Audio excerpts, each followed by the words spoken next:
Airbus and Boeing have been competing head-to-head for decades as the world's largest commercial airplane makers. The European-based Airbus entered the market 56 years after its rival. And today, 76% of the world's fleet is made up of Airbus and Boeing planes. But over the last few years, Airbus has edged out Boeing for market dominance. Airbus is clearly in the lead, and they have a good lead. And if you just want to measure that, it's by the backlog of the airplanes. Airbus has made a steady profit since the pandemic, while Boeing hasn't made a profit since 2018. Airbus's total backlog, which are planes that have been ordered but not yet delivered, is 8,726, compared to Boeing's 5,643, which represents billions of dollars in revenue and is estimated to take almost 13 years to complete. We've gone from back in 1978, where you would hardly ever see an Airbus airplane in the US, to now having well over 50% of the market here in the US. Since 2019, Airbus has delivered more planes annually than Boeing, which has been dealing with crisis after crisis, including 2 deadly crashes of its best-selling 737 MAX 8, which grounded that aircraft for nearly 2 years. It's also been dealing with significant financial losses, manufacturing issues, and production limitations. One thing I want to be clear about, Airbus was already winning the race before the MAX ran into trouble because the A321 in general was winning share. Narrowbodies make up the majority of the commercial aircraft flying today. These planes are very versatile. They can do multiple short trips a day or cross oceans and continents. Boeing's 737 was the world's best-selling narrowbody until 2019, when Airbus's A320 surpassed it in total orders.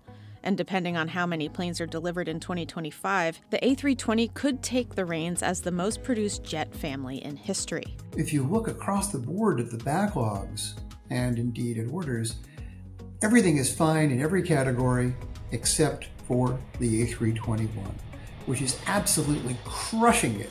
CNBC explores how Airbus came to be the biggest commercial plane manufacturer and whether it can stay on top.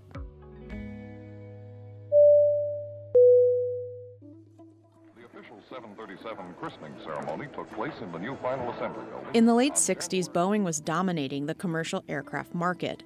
It had just debuted the 737 and the world's first ever wide-body jet, the massive 747. European aerospace companies took notice. The biggest misconception about Airbus is that it was some sort of instant creation circa 1969. It really wasn't. It was a merger of a number of European national champion aerospace companies that had been building planes since World War II or World War I, and the only way they could do it was by pooling their resources, thus Airbus. As more people took to the skies, airlines looked to operate bigger aircraft. At the time, all wide-body planes had 3 or 4 engines. For reference, a wide-body typically has 2 aisles, flies longer distances, and can carry anywhere from 250 to 500 passengers, while a narrow-body or single aisle has 1 single aisle through the cabin, flies shorter distances, and can have 100 to 230 seats. Airbus shows up in the 1970s saying, hey, we have a wide-body plane, but with just 2 engines. And airlines sat up and said, whoa, 2 engines. And obviously, 2 engines that can take you the same distance as 3 are better because your maintenance costs are a lot lower.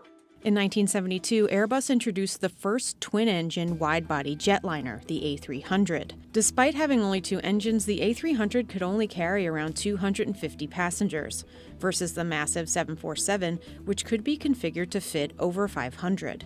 Not a lot of people saw the need for an intermediate-sized jet, so production rates were 1 or 2 per month for quite a few years. In 1978, the Deregulation Act was enacted in the U.S., creating more competition, new airlines, and expansion of smaller ones. As airline needs shifted in the 80s, the demand for cost-effective short-haul aircraft grew. They began to see the need for a new generation single aisle, basically centered around 150 seats. Airbus had not yet made a profit, and the company needed a plane in its fleet to compete with Boeing's popular narrowbody, the 737, which had already been around since 1967. Airbus launched the A320 single-aisle program in 1984. The workhorse of the Airbus commercial jet family is the A320. The A320 was one of the few commercial aircraft designed to compete against Boeing's 737 powerhouse and has succeeded where others have failed. Its fuselage is a little bit wider than the 737, and some airlines have taken advantage of that to put in slightly wider seats. The A320 debuted with a lot of new advanced technology. It was one of the first commercial jets that used a side stick versus yoke controls. This is still a key difference between Airbus and Boeing planes today. It also introduced fly-by-wire controls, meaning when you pull back on the side stick, it sends electronic signals to a computer to move the aircraft, versus a physical cable. One could argue from a flight controls point of view, the A320 is a generation ahead of the 737. When it first came into the market, it was controversial. Fly-by-wire, when it first came out into the market, was something that was really just used in military airplanes. The jet's debut, however, ended in a crash during the first demonstration flight at an air show in 1988. When the A320 was first introduced, it suffered a series of accidents, including some fatal accidents that killed crew and passengers. And that really stalled the public acceptance of the plane. It took a while there too to get traction, but when it did, well, it succeeded far beyond expectations. A320 just came into the world 20 years later and has that advantage in terms of just fundamental design differences to the airframe. By the 1990s, the A320's success would start to put pressure on its U.S. competitors. Airbus, which was backed by European governments, made its first operating profits. Once Airbus was more market-proven as an aircraft builder, and U.S. airlines started to see the performance results of the Airbus aircraft in other airlines' fleets, they became more open to buying Airbus planes. And it was really the A320 that helped Airbus crack the door open into the US market and many other parts of the world. Basically, Boeing, through all of this, had 50% of the market. So what you basically had was Douglas, Lockheed, and Airbus duking it out for the other half. Lockheed exited sometime in the mid-'80s, and then everyone knew McDonnell Douglas, matter of time. In 1997, McDonnell Douglas merged with Boeing, forming the duopoly we know today. If you think about the evolution of Airbus, Airbus really started in the narrow-body market with no market share, edged out Douglas, and then continued to get share. The Boeing 737 family and the Airbus A320 family are the company's best-selling planes and have been a crucial segment of competition. The list price for one A321neo is around $129 million. Competition was head-to-head when it came to wide-bodies, too. In the 90s, more fuel-efficient twin-engine wide-bodies were introduced. Airbus debuted the A330 and 340, while Boeing introduced its 777. The A330, they kept refining it at Airbus. It did pretty well. And then Boeing attacked with the 787 Dreamliner. And despite all of the flaws baked into that development program, it did better than the A330 in the long run. Then from 2003 to 2005, Airbus took more orders and delivered more planes than Boeing. That 50-50 formula kept persisting, and what Boeing was doing was effectively winning on profitability rather than market share. They were willing to say, all right, we're going to be 50%, but our margins are going to be 9% and yours are going to be 4% or less. It was a formula that worked for them until, of course, the problems with the MAX. Despite declining sales for four-engine jets, Airbus spent billions creating the biggest double-decker, quad-engine commercial aircraft in the world, and possibly the most identifiable Airbus plane, the A380. It was in service from 2007 until it ended production in 2021. The A380 is an engineering marvel. Unfortunately, in a way, the A380's success was eclipsed by the success of Airbus's smaller aircraft, namely the A330 family and more recently the A350, which are twin-engine aircraft that can hold 250 to 450 or so passengers and operate ultra-long-range routes. You looked at Airbus and you thought, wow, you're going to be tied for number one. You might even be number one. The only thing you could do to screw that up is launch a super jumbo for a market that's going away super fast. And that's exactly what they did. It cost them a decade. Today, Boeing still dominates the wide-body market with nearly 56% of the global fleet. These aircraft are used for long-haul travel like international flights. Boeing currently has a backlog of over 1,500 wide-body planes. The company has had multiple manufacturing issues with its 787 Dreamliner, and the 777X, which has yet to be certified, is years behind schedule. In 2012, Airbus announced it would begin manufacturing in Mobile, Alabama. Go back to 1978, and Airbus had a small office here in the US with about a dozen people working there. Roll forward to 2025, and we have a very large manufacturing facility that manufactures airplanes in Mobile, Alabama. We build helicopters in Mississippi. We build satellites in Florida, and actually are present in over 40 locations across the US. Today, Airbus's biggest customer is Delta Airlines. It has slightly more Airbus planes in its fleet than Boeing. Airbus has had a different manufacturing strategy than Boeing. Theirs has been more regional. So they have a final assembly plant, a FAL, as they call them, in Asia, one in North America, one in Europe, where Boeing's final assembly has been highly concentrated in North America. China was almost exclusively Boeing customer for many, many years. By having a final assembly line in China, I think Airbus would argue that that helped them get some share in China. Airbus has been manufacturing in the U.S. for nearly 10 years. It's about to open a third production line, 2 of which are for the 320 family and the other for its smaller 220 jets it acquired from Bombardier in 2020.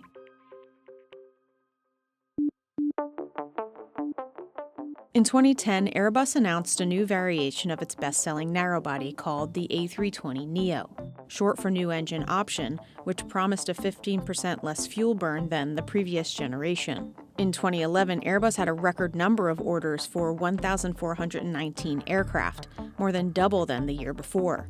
That same year, American Airlines, which had been strictly a Boeing customer, put in an order for hundreds of these new planes. And in 2019, the A320 family surpassed the 737 in total orders. Originally, the business case was for around 600 airplanes, and now we are up to 19,000.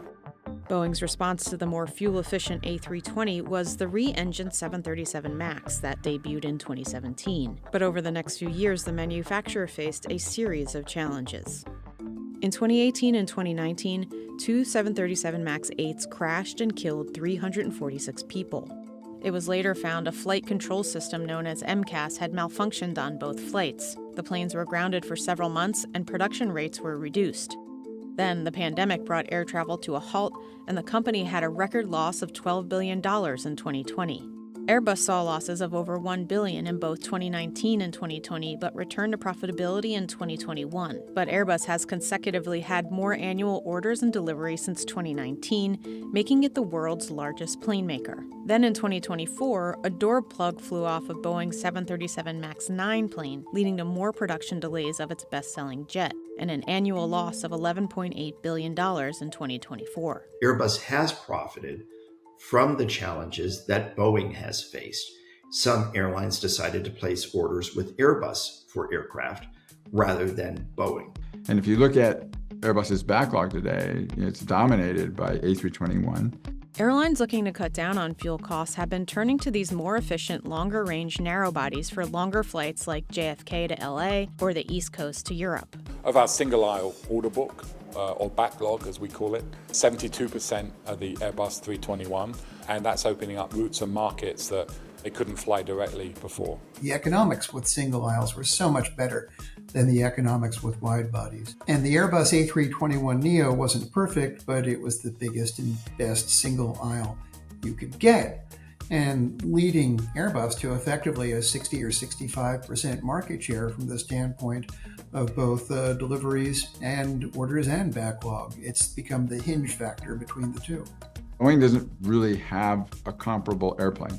The 737 MAX 9 isn't quite as big. The 10 is big, but it doesn't quite have the range.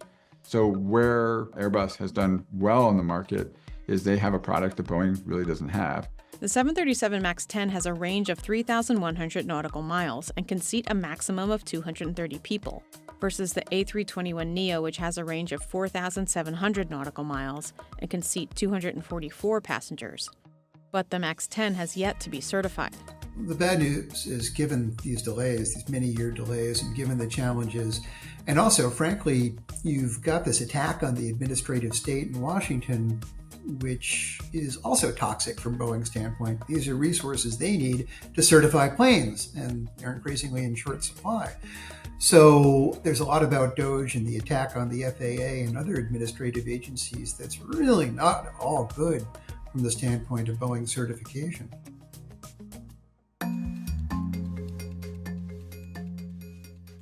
In 2024, Airbus delivered 766 planes, compared to Boeing's 348.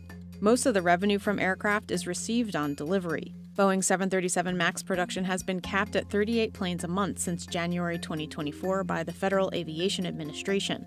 That rate was 52 planes a month prior to the pandemic and 2 MAX crashes. So far in 2025, it surpassed monthly delivery goals compared to last year. Airbus has faced production challenges too. It, like the rest of the industry, has been dealing with supply chain issues post-pandemic and an engine recall for many of its jets. There was the Pratt GTF engine 2 years ago with the difficulties they encountered with the metal powder issue that is leading to a big recall campaign and that is limiting the number of engines going for new fit for us. Also last year, with production difficulties faced by CFM and their supply chain, that has led to a difficult end of 2024 and also some shortages at the beginning of this year. Airbus deliveries have been lower compared to last year, but the company said it still expects to deliver 820 new planes by year end. In the medium term, it's hard to see anything that stops Airbus from controlling that all-important mid-market segment. We're really talking about a battle for the 2030s here. The 2020s have been decided. The industry could face other challenges like tariffs and a possible recession in the coming months. For an industry that's thoroughly globalized, this is absolutely toxic. There's a lot about these tariffs we just don't know right now. But it's remarkable the extent to which the jetliner industry became a model of free trade, and the U.S. competed and absolutely did great with an enormous trade surplus, and that's now at risk. Now, as for the airplanes themselves, the majority of structures are indeed imported. Even though Airbus now has manufacturing in Mobile, Alabama, it still imports parts like wings and fuselages. The US exports 6 times more than it imports in aerospace products and components. And so the concern about a tariff regime is that is then going to impede in that supply chain, and it's going to add to the costs of the airplane. More expensive airplanes could mean rising costs for the consumer. Both the Boeing 737 and the Airbus A320 and their variations are newer interpretations of jets designed decades ago. The industry has been waiting for new technologies, engines, and designs to be introduced. The A320 has been a platform that's been around for many decades.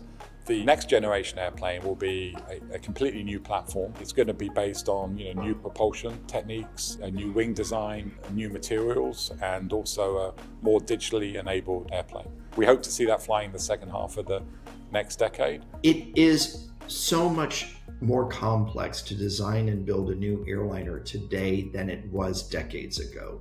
Airlines are struggling with what is the right design, what materials go into it, what engines do we use for it, what fuel powers it. In 2022, Boeing's CEO at the time, Dave Calhoun, announced that it would not introduce a new airplane into the next decade. So on that range and payload envelope, they've really got nothing that competes with the 321neo. They need a new jet. They absolutely need a new jet. And so that, of course, told people that they should go and order an A321neo, which they did. There were 1,300 sales in the following 12 months. So Dave Calhoun, in a lot of ways, was the very best CEO that Airbus ever had. Airbus hasn't announced a new clean sheet plane either, but at a recent summit outlined what technologies could potentially power a new single-aisle aircraft. And despite Boeing's struggles, experts say it's not inevitable that Airbus's lead continues. Airbus is just positioned better because they just have more latitude to kind of wait and see because of their product lineup today. Right now things look fantastic, next 5 years at least. But eventually someone is going to disrupt them, and it might just be a resurgent Boeing. And for the first time in way over a decade, they actually have a really good leader at the helm. Experts also say China's COMAC could enter the market. If COMAC is able to make inroads in the West, especially if the Chinese government decides to subsidize the sale of those airplanes to get some sales into Western airlines, that could introduce one of the most serious threats to both Airbus and Boeing that we have seen in a long time. Brazil-based Embraer could also be a strong competitor to enter the narrow-body space. The company, which makes smaller regional and business jets, has been talked about as a company that could disrupt the duopoly. I'd put my money on Embraer first. Embraer is a very, very capable company, good engineers. If Boeing doesn't do a competitive response, then again, the 321neo becomes the hinge of fate. Obviously, in the long run, a lot can go wrong with that. It's your classic innovator's dilemma. Why would you disrupt yourself when you're the overwhelmingly dominant player on the market? So will something change? It must. Entropy, right? But until then, Airbus gets 2/3 of the market, which is not at all bad.